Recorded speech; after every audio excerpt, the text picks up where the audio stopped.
Hello and welcome back to EC 497, Introduction to Human-Robot Interaction. I'm Professor Carlotta Berry, and this is our final lecture of the course. The next lecture will be all about the final project. Today's lecture is about human-robot interaction applications in order to help you to brainstorm ideas for how you want to complete your final project. So the objectives for today's lecture are to define urban search and rescue, describe how robots are used in urban search and rescue, summarize HRI lessons learned from deploying robots at the World Trade Center disaster, discuss cognitive factors in using robots for USAR, list some information needed for robots in urban search and rescue, and then describe features of museum robots and other examples of HRI applications. In urban search and rescue, robots can do tasks that humans or robots or dogs that cannot do safely. For example, there are not enough trained individuals for all those rescue tasks, and even if there were, you would not want to risk the life of a human in order to complete that task. For example, in the World Trade Center, here are some examples of the robots that were used. The 7 smallest of these 15 robots were used for tasks such as confined space search, semi-structured search, and inspection. It had an operator control unit, and they were teleoperated and polymorphic. Some of them were packbots, which were the ones with the tracks. So here's an example from the World Trade Center where a student would use a wireless robot in order to explore the debris in the pile and then show the wireless dropout when the robot was 30 feet from the surface. And then, unfortunately, sometimes that data was so difficult to interpret that they would then have to show those images later to firefighters in order to understand exactly what they were looking at, for example, if it was a recovery task or whatever. So the rescue robot team used those robots as a tool for the trained rescuers who had the specialty team, while the civilians were good at that, certified to use the robots. So in other words, the robots were too complicated for the firefighters or the rescuers to use, but the robot experts didn't know the amount of information that the firefighter or rescue team did to be able to recognize what they were looking at and what it meant. So it was necessary for these two humans to collaborate together with this robot in order to complete the mission or the task. So in the search and rescue robots, they had 5 robot-assisted robots that did the inspection, the payloads, the monitoring, confined space search, and semi-structured search. And here's an example of a video from that time.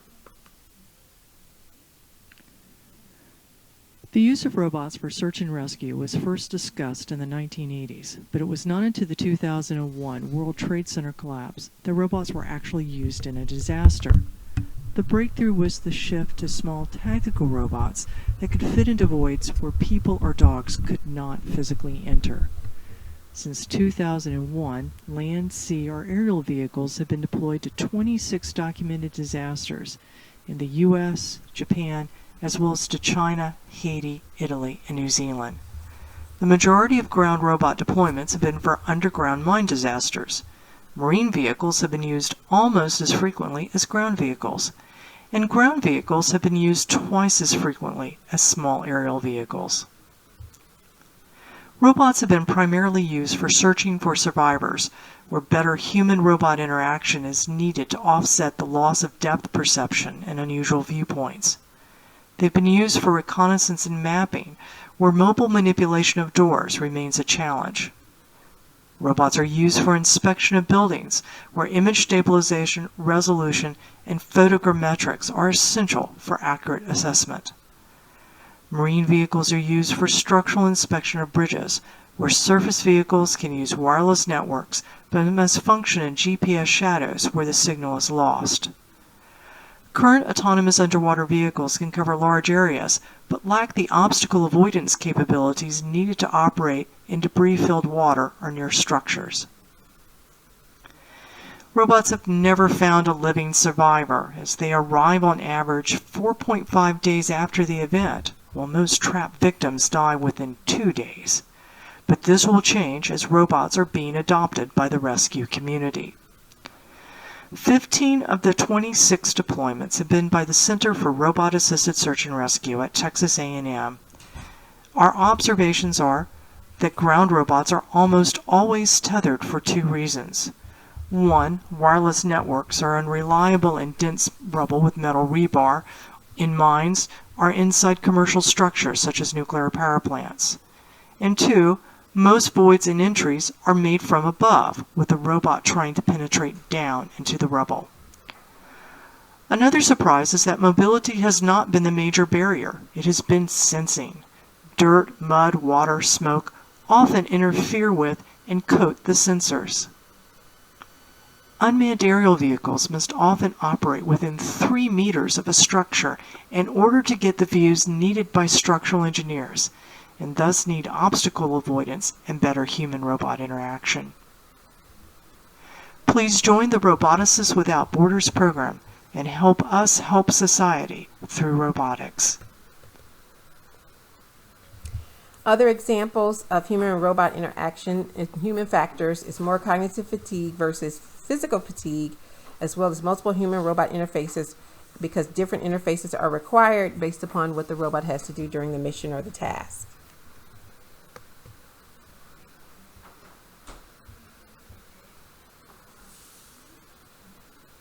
On August 6, 2007, 6 miners were trapped or killed in a collapse of the Crandall Canyon mine in Utah. After 3 rescuers were killed and 3 others injured trying to enter the mine on August 17th, the Mine Safety and Health Administration, or MSHA, considered waiving standards for the operation of potentially explosive equipment in coal mines, and on August 21st began the process of allowing a robot to enter through small boreholes drilled from above. In 3 days, the Nucton Services of Canada constructed a variant of their teleoperated waterproof robots to be connected to a PipeEye International tether and controller system.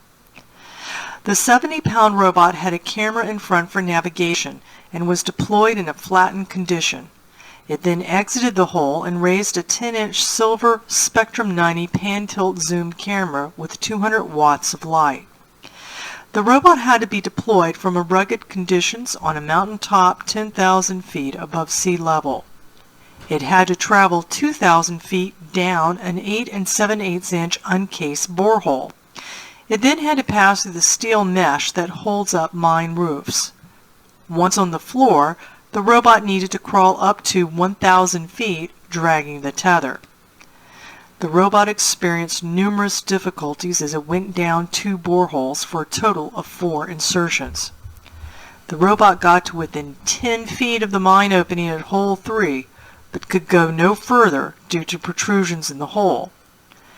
Approximately 8.5 gallons a minute of water and debris were flowing over the robot, fouling the camera at each hole.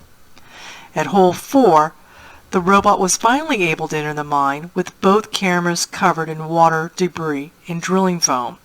It slid into place and was able to show that this part of the mine had collapsed due to microseismic activity. There was no reason to go further, and after a day of effort, the robot re-entered the borehole. On ascent, however, the robot was lost about 52 feet from the surface as the borehole eroded and showered boulders on the robot. On Friday, August 31st, we told the families we had done our best, but the robot long shot did not pay off. MSHA then closed the response. This effort highlights the need for additional research and development in self-cleaning sensors and sensor placement, mobility, power and communications, and human-robot interaction.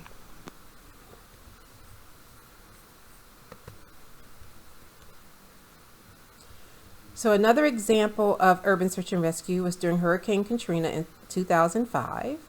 And some of the information learned during that one was that we need to have more information about the state of the robot, such as failure detection and a recovery method, more information about the state of the world, metric and topographic, object recognition, such as from the camera views, environment conditions, and the state of what has been seen. Urban search and rescue user interfaces challenges include being sensor impoverished, mostly camera tilt focus and motion controls, not having enough control of the camera and not enough integrity in what you're seeing to recognize objects, visual channel under or inappropriately used, an audio channel inappropriately used, and an infrared image camera that was not used at all. So the ecology of the urban search and rescue response includes people such as rescue professionals and the survivors, the task, the environment, which could be hot, warm, or cold, and social modeling. And so here's an example of a diagram of how this team breaks down, from the task force leader to the safety officer, the search team, the rescue team, the hazmat team, medical team, logistics team, and a planning team. And this shows an example of where they would all be stationed along a site, where the 3 zones within the physical and working area could represent the hot zone, the warm zone, and the cold zone. A workflow model would include the rescue phase, the recovery phase, how to represent knowledge, robot search tasks and locations, such as localize, observe, victims, and report, and then decision making. The information flow would involve robot raw sensor data transformed into the team's situational awareness with perception, comprehension, and projection. As shown here, where you have a robot operator, the sensor data comes in, then there's a problem holder as well as a tech search specialist that they confirm with, and then the robot operator would then use that to send the next commands to the robot. That makes up the robot team. But then there would also be communication with a search team manager and a task force leader. Examples of the human-robot interface issues include improving the human-to-robot ratio, improving the information flow, and facilitating a social niche. So here's an example of a museum robot, where these robots must be as autonomous as possible because they're moving around the museum without any teleoperation or human intervention from the operator point of view as they interact with museum goers. It needs to have rich personalities and compel fruitful interaction with humans.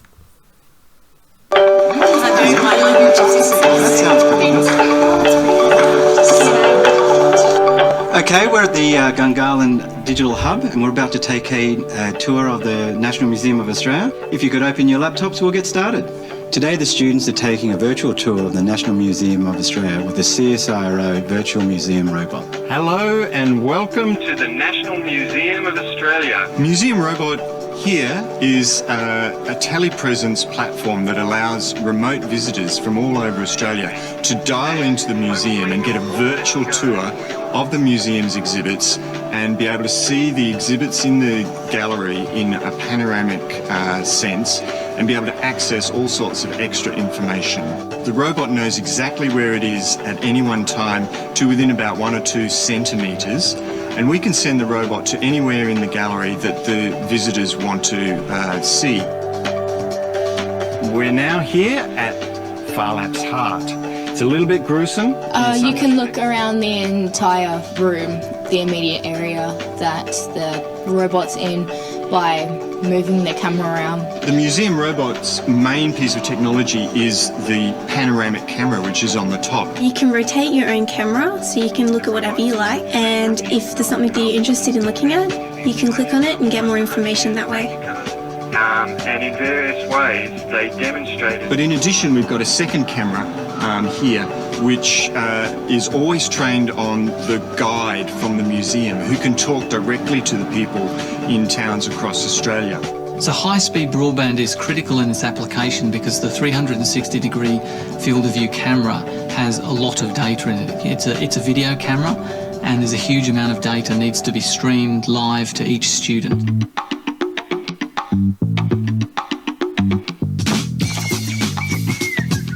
There's all sorts of interactive features that are built into this as well. They can click on certain objects that they can see in the camera and they'll get extra information. Which can be letters, diaries, photos and all sorts of other information. You can look at other stuff around where the robot is and click on it. It comes with a little slideshow where you could read the exhibit panels. It's like actually being there. They can also interact with the guide by asking him questions, and the guide can ask them questions to respond as well.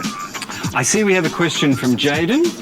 Hi Jaden, how you going? I'm good. I just wanted to know who the people behind you are.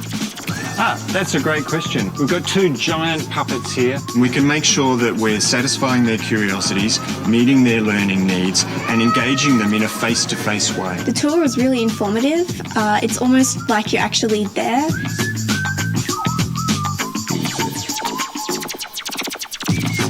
high-speed broadband will enable students who live in regional and rural areas access to information and to places that they may not be able to have accessed before. I think students from all over Australia, not just those in Canberra, would have a really great time with this because they might not be able to come down and visit the museum, but with this virtual tour, it gives them the opportunity to practically go there and experience a lot. Being a teacher with 15 years experience, I can say that this new technology will revolutionise the way we take students out on field trips, and in fact it will change the whole concept really of an excursion. My favourite part was probably Farlap's Heart. He explains a lot about the different stages of Farlap's life. Here's a multiple choice question for all of you on the tour. They can ask you questions, so it could be a multiple choice question or a yes or no question. And most of them are right. You've come through with the correct answer, which is 300 grams. Before we had high-speed broadband, we just couldn't dream of these sorts of projects. Well, we've come to the end of our virtual tour of the Landmarks Gallery of the National Museum of Australia. I hope you keep in contact. We can now see there's a whole new raft of applications that we can start to think about. And I hope you're going to go away and do a little bit of research on... And some of them we just even don't know what they are yet, and we're sure we'll find out very soon. And we'll catch you later. Bye-bye.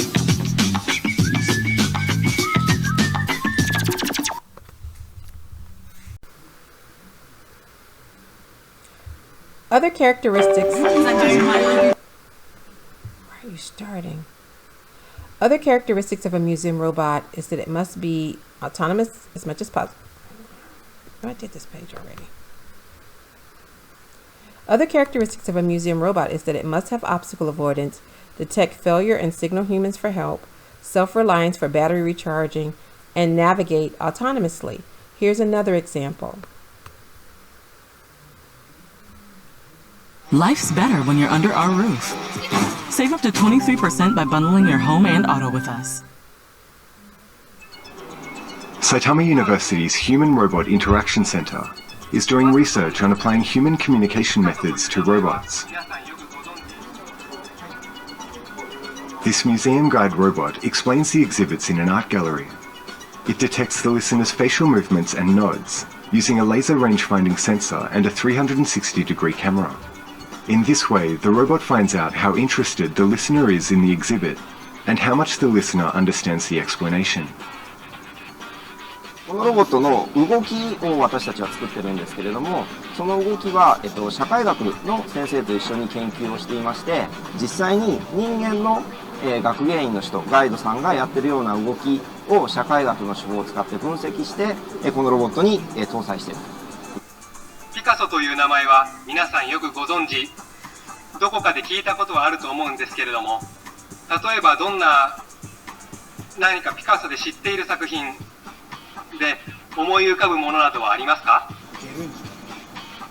そうですね。ゲルニカという作品もあるんですね。ゲルニカに描かれているような牛の頭蓋骨がこの絵にも描かれています。では、この頭蓋骨の隣に何が描かれていると思われますか？白い花が描かれているんですね。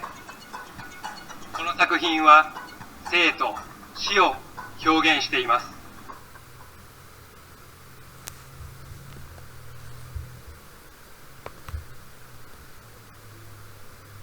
So other examples of a museum robot must be compelling interactivity through a physical appearance, through motion, through awareness, and through multimodal interaction. Think about your Blossom robot.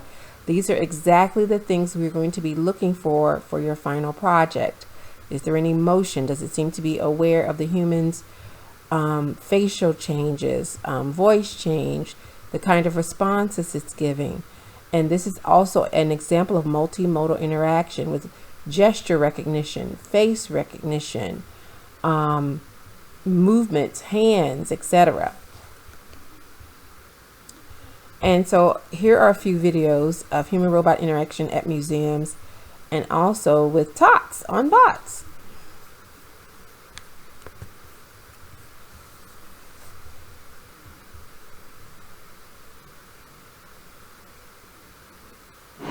Robots are an increasingly prominent part of the engineering world, from unmanned aerial vehicles to equipment in nuclear power stations. but developing robots that humans can comfortably interact with is still a big challenge. I've come to the Science Museum in London for a festival celebrating the European Week of Robotics to see how different groups are approaching this challenge. Robots are becoming increasingly sophisticated and lifelike. Robotville gives us the chance to learn about robots, science behind robot technology, and just how close we are to artificial intelligence. There are plenty of ways of making people feel more comfortable with robots that scientists are exploring. This device from Hertfordshire University changes its face depending on who's using it. Putting all of these together will be key to getting smoother interaction right, as the makers of Furhat told me. Normally speech synthesis is about just wording things, but the interaction is something much more actually. They refer to it as non-linguistic or non-vocal or things like that. You do things with your face, eyebrows, head nodding and things like that, and looking away and looking at different people, and all these things we need to do if this robot is going to exist in a crowd. So I guess, there are a lot of difficult things. So one is to get this appearance of a face that can do all this expression. That's why we have chosen this back projection technique to investigate that. Then on the interaction side, of course, you need to have the system to know when to listen to the user and when to speak and who to turn to, because it can speak to several humans and choose to speak. And it could be that they are speaking at the same time, and sort of need to handle that situation as well. And it will also, sometimes it will not understand what the people are saying, and how can it sort of the dialogue progress. But overcoming the biggest challenge of all, perfecting the artificial intelligence that allows robots to learn, is probably still some way off, as the creator of the iCub robot explained. A complicated problem for robots of this type is actually to learn and interact with the environment naturally. So the problem of computer vision is still a challenging problem. Learning is also a challenging problem, trying to put them together. So this is basically the same problems that were tackled by artificial intelligence for the last 60 years and nobody solved. Of course there's been improvement. We can now do certain things that we couldn't barely think of a few years ago. So things are progressing, but still, the general problem of how to build a machine that can learn autonomously is to be solved.